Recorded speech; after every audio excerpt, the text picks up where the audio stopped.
Monsieur Nicolas Kazadi, bonjour. Bonjour. Vous êtes Christian. le ministre des Finances. Alors, rapport risque pays, RDC. D'abord, réaction du gouvernement, du ministère des Finances à ce résultat publié par Bloomfield Investment Corporation. Eh bien, je crois que c'est avec satisfaction que j'ai pris connaissance du rapport qui fait état de nos forces et de nos faiblesses, sans complaisance, mais qui conclut quand même qu'il y a une progression par rapport à la dernière notation faite l'année dernière. Ce que je retiens, c'est que nous sommes sur un chemin positif sur le plan économique, globalement parlant, mais je retiens également que les défis restent énormes. Ce qui est important, c'est de maintenir le cap dans le progrès, dans les réformes, pour comptabiliser d'autres résultats l'année prochaine. Alors, on va parler de ce risque imminent, c'est le risque politique. Des craintes à ce sujet? Je dirais qu'il n'y a pas de raison qu'il y ait des craintes du point de vue purement politique. Pour deux raisons. C'est que la première, c'est que nous sommes en train d'assurer, en ce qui concerne le financement de la CENI, et jusqu'à date, la CENI est totalement à jour, c'est-à-dire elle a fini l'enrôlement et elle a convoqué les électeurs. L'autre raison, c'est que politiquement, le jeu est assez clair, le jeu est assez transparent. De la même manière que nous le faisons sur nos résultats économiques, eh bien, ça va se traduire également sur le terrain politique.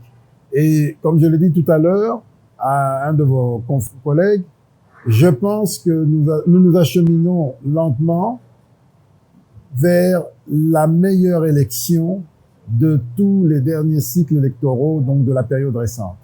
La meilleure, pourquoi? Parce que les choses sont claires, le scrutin va être contrôlé par les électeurs eux-mêmes à l'issue du vote. Les résultats seront publiés bureau de vote par bureau de vote.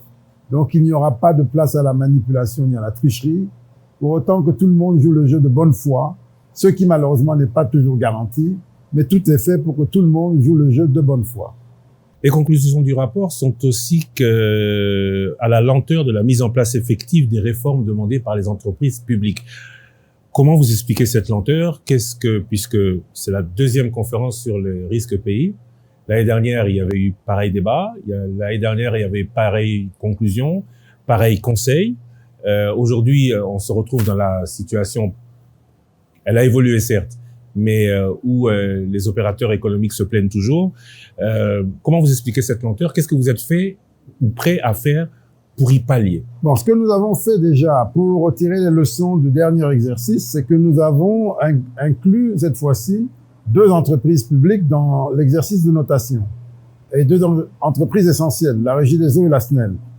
Malheureusement, le travail pour la SNEL n'a pas pu se terminer à temps parce qu'elle a quelques problèmes internes. Ce travail se terminera dans les prochaines semaines. Mais pour la Régie des eaux, vous avez suivi le rapport et la réaction de la ministre du portefeuille. Je crois que la Régie des eaux est définitivement dans un cycle vertueux de changement. Et d'ailleurs, beaucoup ont dû être surpris d'apprendre que la Régie des eaux avait une bonne trésorerie, elle a mis fin à ses dettes auprès des banques et elle est en train d'évoluer positivement. Elle a pu digitaliser la collecte de sa facturation et donc il y a un progrès net qui peut surprendre beaucoup. Nous-mêmes, en tant qu'État, nous avons beaucoup investi dans la Régie des eaux. La station de Lembaïmbou et celle de Ozone en sont des exemples, mais ce n'est pas tout, il y en a d'autres. Et donc, cet investissement doit permettre à la Régie des eaux vraiment de se hisser à un niveau bien supérieur à celui auquel elle est aujourd'hui. Nous avons la chance d'avoir à la tête de cette entreprise un management rigoureux de classe internationale qui est en train de faire la différence en un temps très limité. Nous voulons que ce soit ce genre d'exemple qui inspire les autres managers des entreprises publiques, parce que notre grand défi, c'est d'avoir des entreprises publiques qui soient profitables, qui soient efficaces, qui savent se réformer et qui savent impacter les citoyens. Puisque vous parlez d'entreprises publiques, rapidement, fragilité de la gouvernance, c'est aussi dans le rapport. Cette même Régie des eaux se plaint du manque de paiement des factures, notamment par l'État. Et de cette fragilité de gouvernance dépend encore beaucoup. On parle de corruption, on parle de justice défaillante. Cela n'est pas de votre ressort, je le sais. Non, mais ça fait partie des préoccupations qui sont les nôtres. Nous-mêmes, en tant que ministre des Finances, à travers les régies financières, nous sommes aussi victimes des dysfonctionnements au sein de la justice.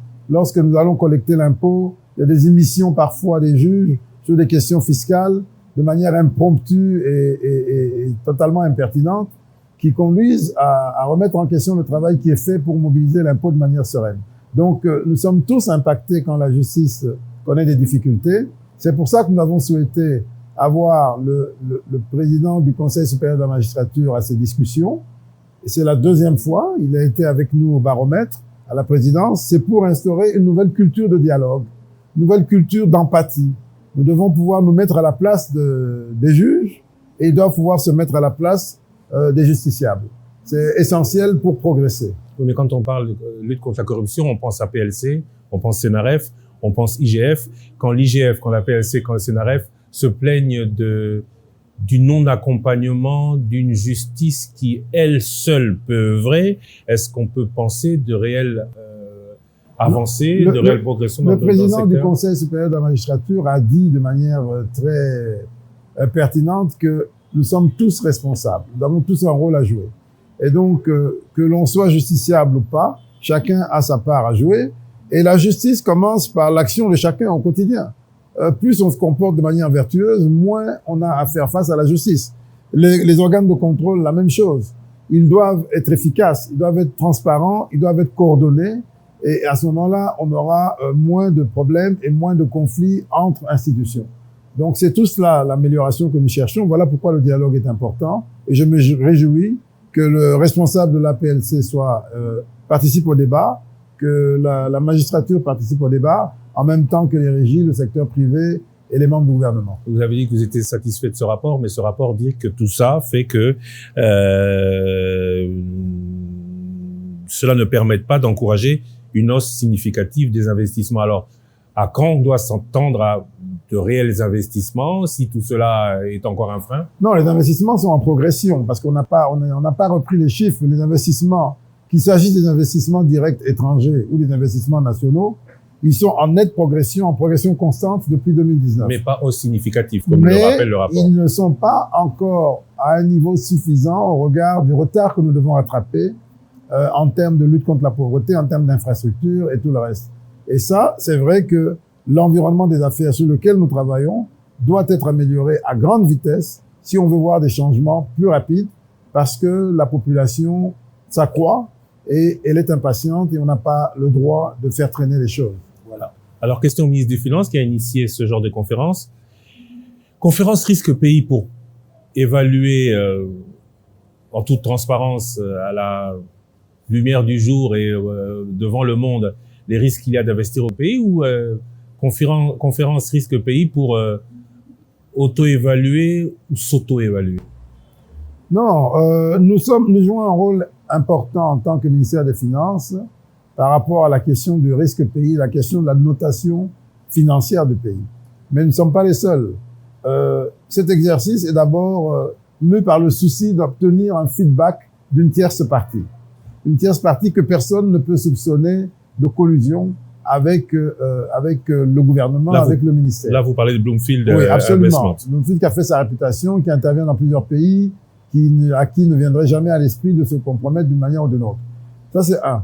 Deuxièmement, c'est une occasion pour susciter le débat entre nous et renforcer les convergences positives sur des questions essentielles et permettre ce changement que nous cherchons. Donc, la démarche est tout à fait constructive. C'est essayer de mettre sur la table nos défis et de voir ensemble comment on peut les relever. Sans craindre que le fait, notamment, qu'on parle d'une note de 5 sur 10 qui est moyenne, ne soit une raison pour d'éventuels investisseurs plus intéressés par telle ou telle chose de dire pas, non, parce que nous sommes une destination d'investissement. Ça, c'est reconnu par tout le monde. Mais même si nous étions à 2 sur 10, là n'est pas le problème. Le problème, c'est de prendre conscience qu'on est à 2 sur 10 et de commencer à progresser. C'est ça l'objectif. Et je me réjouis que nous étions à 5.1 l'année dernière, nous sommes à 5.5 cette année. Et donc, ça doit nous interpeller pour maintenir le cap et arriver peut-être à 6 ou plus l'année prochaine. Le débat qui s'ensuit amène à une conclusion pour tout le monde. le Congo, riche ou potentiellement riche de ses mines, doit absolument diversifier son économie. Les spécialistes se sont exprimés et continuent de s'exprimer pendant toute cette journée du 28 juin, mais dans les faits, le 19 septembre, vous étiez en 2020, si je me souviens bien, vous étiez ambassadeur itinérant du président de la République, vous participiez à un débat sur le coût et l'accès au crédit. Diversifier l'économie, ce n'est pas uniquement pour avoir des investisseurs étrangers, c'est aussi pour doper une production locale. Qu'est-ce qui est fait pour ce coût et cet accès au crédit? Ben, je crois que c'est un débat qui mérite toute une émission et je pense qu'il faudrait y penser parce qu'effectivement, ce serait bien de faire le point sur les progrès enregistrés depuis cette émission-là. Je suis d'accord que même si il faut reconnaître qu'il y a des efforts qui ont été faits, je suis d'accord de dire que ils sont encore lents. Nous avons besoin d'aller plus vite pour rendre le crédit plus accessible aux citoyens, qu'ils soient congolais ou étrangers. Il faut absolument le rendre plus accessible, pas seulement le crédit. Toutes les opérations bancaires sont trop chères en RDC. C'est un des pays les plus chers. On se bat pour les faire baisser. Et j'avoue que sur ce point, je suis encore sur ma faim ou sur ma soif. Opportunité d'investir, retour sur investissement, risque. Est-ce que, selon vous, je sais que vous êtes partie prenante et c'est pas à vous qu'on devrait poser cette question, le pays est moins risqué aujourd'hui qu'hier? Je pense que définitivement oui. Il est moins risqué. Définitivement. Bon, définitivement dans le sens anglophone. C'est-à-dire, je pense que oui. Je pense que oui, il est moins risqué qu'hier, même s'il y a encore des risques. Et il le sera encore moins demain. Pour autant qu'on maintienne le rythme de ce qu'on est en train de faire et qu'on aille un peu plus vite là où on peut aller plus vite. À quel horizon aura-t-on autant d'investissements au Congo que partout ailleurs? Je crois que le monde entier nous observe. Si nous parvenons à réussir la prochaine élection de manière transparente, démocratique et apaisée, et tout est fait pour qu'il en soit ainsi, je pense que nous allons gagner en crédibilité et aux yeux du monde, et donc aux yeux des investisseurs. Monsieur Nicolas Kazadi, je rappelle que vous êtes le ministre des Finances. Je vous remercie. Merci.